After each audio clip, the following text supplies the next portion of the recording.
بسم اللہ الرحمن الرحیم۔ السلام علیکم ورحمۃ اللہ وبرکاتہ۔ یمن میں ایک قبیلہ حمیر تھا۔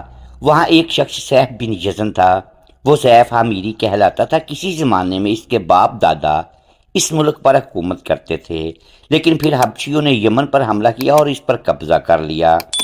وہاں حبشیوں کی حکومت ہوگی۔ 70 سال تک یمن حبشیوں کے قبضے میں رہا۔ جب یہ سیف بڑا ہوا تو اس کے اندر اپنے باپ دادا کا ملک آزاد کرانے کی امنگ پیدا ہوئی۔ چنانچہ اس نے ایک فوج تیار کی۔ اس فوج کے ذریعے حبشیوں پر حملہ کیا اور انہیں یمن سے بھگا دیا۔ اس طرح وہ باپ دادا کے ملک کو آزاد کرانے میں کامیاب ہو گیا اور وہاں کا بادشاہ بن گیا۔ یہ یمن عرب کا علاقہ تھا۔ جب اس پر حبشیوں نے قبضہ کیا تھا تو عربوں کو بہت افسوس ہوا۔ 70 سال بعد جب یمن کے لوگوں نے حبشیوں کو نکال باہر کیا تو عربوں کو بہت خوشی ہوئی۔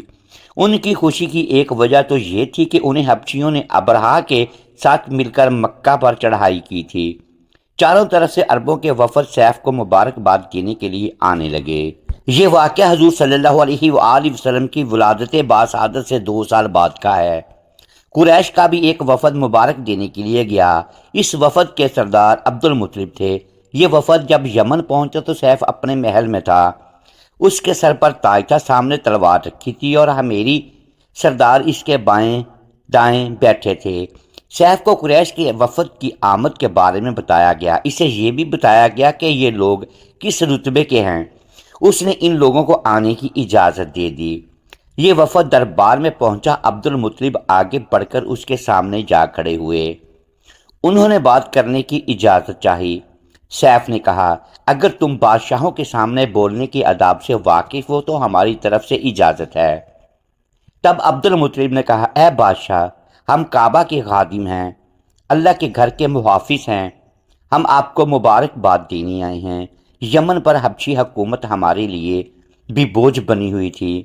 آپ کو مبارک ہو۔ آپ کے اس کارنامے سے آپ کے بزرگوں کو بھی عزت ملے گی اور آنے والی نسلوں کو بھی وقار حاصل ہوگا۔ سیف ان کے الفاظ سن کر بہت خوش ہوا۔ بے اختیار بول اٹھا، اے شخص، تم کون ہو؟ کیا نام ہے تمہارا؟ انہوں نے کہا، میرا نام عبد المطلب بن ہاشم ہے۔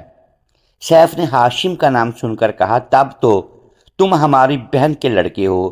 عبد المطلب کی والدہ مدینہ کے قبیلے خزرج کی تھیں اور خزرج کا قبیلہ دراصل یمن کا تھا۔ اس لیے سیف نے ہاشم کا نام سن کر کہا، تب تو تم ہماری بہن کے لڑکے ہو۔ پھر اس نے کہا، ہم آپ سب کو خوش آمدید کہتے ہیں، آپ کے جذبات کی قدر کرتے ہیں۔ اس کے بعد قریش کے وفد کو سرکاری مہمان خانے میں ٹھہرا دیا گیا۔ ان کی خوب خاطر مدارت کی گئی، یہاں تک 1 ماہ گزر گیا۔ 1 ماہ کی مہمان نوازی کے بعد سیف نے انہیں بلایا۔ عبد المطلب کو اپنے پاس بلا کر اس نے کہا، اے عبد المطلب، میں اپنے علم کے پوشیدہ رازوں میں سے ایک راز تمہیں بتا رہا ہوں۔ تمہارے علاوہ کوئی اور ہوتا تو میں ہرگز نہ بتاتا۔ تم اس راز کو اس وقت تک راز ہی رکھنا جب تک کہ خود اللہ تعالیٰ اس راز کو ظاہر نہ فرما دے۔ ہمارے پاس ایک پوشیدہ کتاب ہے، وہ پوشیدہ رازوں کا ایک خزانہ ہے۔ ہم دوسروں سے اس کو چھپا کر رکھتے ہیں۔ میں نے اس کتاب میں ایک بہت عظیم و شان خبر اور ایک بڑے خطرے کے بارے میں پڑھ لیا ہے، اور وہ آپ کے بارے میں ہے۔ عبد المطلب یہ باتیں سن کر حد درجے حیرت زدہ ہوئے اور پکار اٹھے، میں سمجھا نہیں، آپ کہنا کیا چاہتے ہیں؟ بادشاہ نے کہا، سنو۔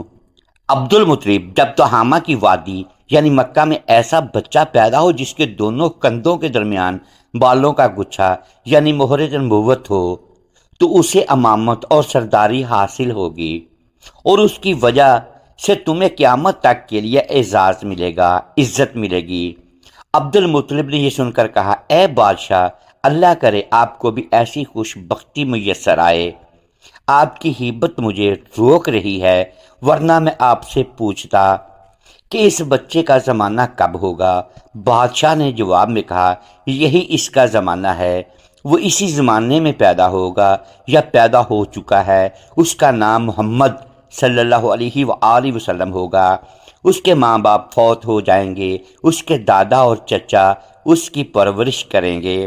ہم بھی اس کے آرزو مند رہے کہ وہ بچہ ہمارے ہاں پیدا ہو، اللہ تعالیٰ اسے کھلے عام ظاہر فرمائے گا، اور اس کے لیے ہم میں سے یعنی مدینے کے قبیلے خزرج میں اس نبی صلی اللہ علیہ وآلہ وسلم کے مددگار بنائے گا۔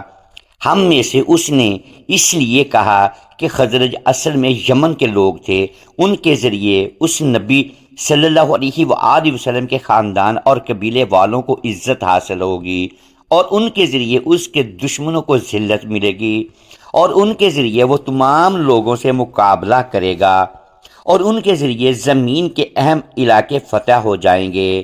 وہ نبی صلی اللہ علیہ وآلہ وسلم رحمان کی عبادت کرے گا، شیطان کو دمکائے گا، آتش کدوں کو ٹھنڈا کرے گا یعنی آگ کے پجاریوں کو مٹائے گا، بتوں کو توڑ ڈالے گا، اس کی ہر بات آخری فرمان ہوگی، اس کے احکامات انصاف والے ہوں گے، وہ نیک کاموں کا حکم دے گا، خود بھی ان پر عمل کرے گا، برائیوں سے روکے گا، ان کو مٹا ڈالے گا۔ عبد المطلب نے سیف بن یزن کو دعا دی، پھر کہا کچھ اور تفصیل بیان کریں۔ سیف نے کہا غلاف والے کعبہ کی قسم جس کی شہرت دور دور تک ہے، اے عبد المطلب، اس بچے کے دادا تو تم ہو، اس میں کوئی جھوٹ نہیں۔ عبد المطلب یہ سن کر فوراً سجدے میں گر گئے، اور پھر سیف نے ان سے کہا اپنا سر اٹھاؤ، اپنی پیشانی اونچی کرو، اور مجھے بتاؤ جو کچھ میں نے تم سے کہا ہے، کیا تم نے ان میں سے کوئی علامت اپنے ہاں دیکھی ہے؟ اس پر عبد المطلب نے کہا ہاں، میرا ایک بیٹا تھا، میں اسے بہت چاہتا تھا، میں نے اس کی شادی ایک عفت مآب خاتون آمنہ بنت وہب بن عبد المناف سے کی، اس سے میرے بیٹے کے ہاں ایک لڑکا پیدا ہوا، میں نے اس کا نام محمد صلی اللہ علیہ وآلہ وسلم رکھا، اس کا والد فوت ہو چکا ہے، اب میں اس کا چچا ابو طالب اس کی دیکھ بھال کرتے ہیں، اس کے کندھوں کے درمیان ایک نشان ہے، اور اس میں وہ تمام علامتیں ہیں جس کا تو نے ذکر کیا۔ اب سیف نے ان سے کہا میں نے تمہیں جو کچھ بتایا ہے وہ واقعی اسی طرح ہے، اب تم اپنے پوتے کی حفاظت کرو، اسے یہودیوں سے بچائے رکھو، اس لیے کہ وہ اس کے دشمن ہیں۔ یہ اور بات ہے کہ اللہ تعالیٰ ہرگز ان لوگوں کو ان پر قابو نہیں پانے دے گا، اور میں نے جو کچھ آپ کو بتایا ہے اس کا اپنے قبیلے والوں سے ذکر نہ کرنا، مجھے ڈر ہے کہ ان باتوں کی وجہ سے ان لوگوں میں حسد اور جلن نہ پیدا ہو جائے۔ یہ لوگ سوچ سکتے ہیں یہ عزت اور بلندی آخری انہیں کیوں ملنے والی ہے، یہ لوگ ان کے راستے میں رکاوٹیں کھڑی کریں گے، اگر یہ لوگ اس وقت تک زندہ نہ رہے تو ان کی اولادیں یہ کام کریں گی، اور اگر مجھے علم نہ ہوتا کہ ان قریب اس کی بعثت سے قبل میں اس دار فانی سے رخصت ہو جاؤں گا تو میں اپنے گھڑ سوار دستوں اور پیادہ سپاہیوں کے ساتھ یہاں سے ترک سکونت کر کے یثرب یعنی مدینہ کو اپنا دارالسلطنت بناتا، کیونکہ میں اس کتاب میں یہ بات پاتا ہوں کہ شہر یثرب ان کی سلطنت کا مرکز ہوگا، ان کی طاقت کا سرچشمہ ہوگا، ان کی مدد اور نصرت کا ٹھکانہ ہوگا، اور ان کی وفات کی جگہ ہوگی، اور انہیں دفن بھی یہیں کیا جائے گا، اور ہماری کتاب پچھلے علوم سے بھری پڑی ہے، مجھے پتہ ہے اگر میں اسی وقت ان کی عظمت کا اعلان کروں تو خود ان کے لیے اور میرے لیے خطرات پیدا ہو جائیں گے،